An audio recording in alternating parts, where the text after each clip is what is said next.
Hola, ¿cómo han estado? Yo soy Sandra, de Voces Violeta. No crean que el 2 de octubre se nos pasó de largo. Para nada, al contrario, quisimos hacer algo un poco más allá del 2 de octubre. Quisimos hablarles de los movimientos sociales en México y principalmente en Latinoamérica y la participación de las mujeres. Voces Violeta, 4 de exterior. Sí, señora. Voy a empezar con Cuba, esta isla caribeña que en 1959 ve estallar la revolución. Cuando pensamos en la revolución cubana pensamos en Fidel, Raúl, Camilo, el Che Guevara. Pero ¿dónde quedan Melba, Celia, Aide, Vilma, entre otras muchas mujeres que también formaron parte de la revolución cubana? Y antes del 59, años atrás, hubo un intento de asalto al cuartel Moncada, donde participó Fidel Castro, pero también participaron Melba Hernández y Aide Santa María. Estas dos mujeres tienen un papel muy importante en la historia reciente de Cuba, porque, bueno, a raíz del asalto al cuartel fueron detenidas, fueron llevadas a la cárcel y, presenciaron la tortura y padecieron la muerte de seres queridos a raíz del asalto al cuartel, pero una vez que salieron de la cárcel, ellas ayudaron a sacar, a recopilar y distribuir el famoso discurso de Fidel Castro, La historia me absolverá, que él elaboró para su autodefensa en el juicio. Bueno, el papel de estas mujeres no solamente queda ahí, sino ya una vez que estalló la revolución, por ejemplo, Aida Santa María ayudaba a conseguir financiamiento, armas y transportarlas de la ciudad capital hasta la sierra donde estaban los guerrilleros. Imagínense, esto era no solo un acto de valentía, sino de plena conciencia del momento histórico y social por el que estaba atravesando Cuba. Me voy a saltar a Argentina. Argentina en 1976 se instala una dictadura militar, y como consecuencia de esta dictadura tenemos una lista de más de 30,000 personas detenidas, desaparecidas.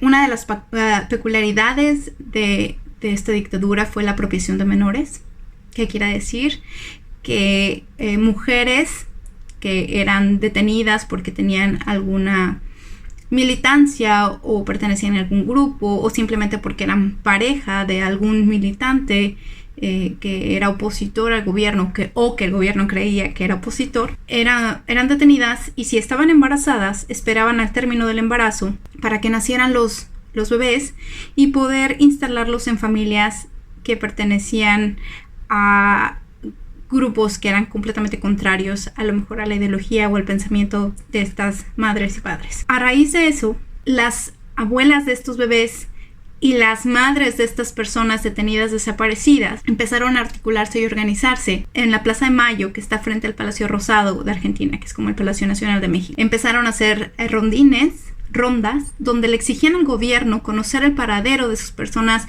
detenidas desaparecidas. El día de hoy sigue pasando esto. Las abuelas que aún quedan, las abuelas y madres que aún quedan, siguen, y también otras personas que se han sumado al movimiento siguen haciendo estas rondas, si no mal recuerdo, los jueves. Una de las grandes implicaciones de esta organización de mujeres y de esto que les acabo de contar es que en el gobierno de Kirchner se logró crear un banco genético, uno de los más importantes, con datos de familiares de las personas detenidas desaparecidas, para que aquellas personas, nietos, nietas, que se sintieran que no pertenecían a su núcleo familiar, pudieran acudir a las abuelas y hacerse una prueba y ver si verdaderamente había un lazo sanguíneo con esa familia o si pertenecían a alguno de las familias de los detenidos desaparecidos. Hasta el día de hoy se han recuperado 130 nietas y nietos a partir de este gran trabajo y lucha de las abuelas,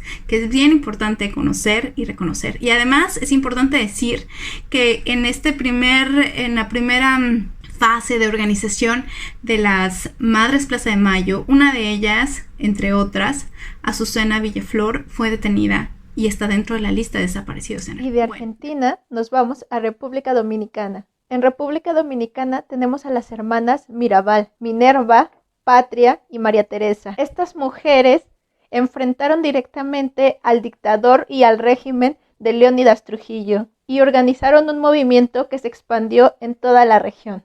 A ellas, la dictadura las asesinó de una forma demasiado brutal, y a partir de su asesinato se decidió establecer a nivel internacional el 25 de noviembre como el Día de la Lucha contra la Violencia a las Mujeres y a las Niñas. Bueno, de República Dominicana volvemos a México. México en el 68. México en el 68 pensamos al igual que en Cuba en Raúl Álvarez Garín, Pablo Gómez, Cabeza de Vaca, Ajax Segura, hasta en Sócrates, Amado Campos Lemos, etc.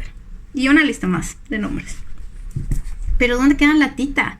Y la Nacha, y las mujeres estudiantes de la Ibero, y las otras mujeres que también eran de la UNAM, del Poli y de otras instituciones educativas que participaron en el movimiento difundiendo propaganda, boletines, voteando en las asambleas, en los mítines.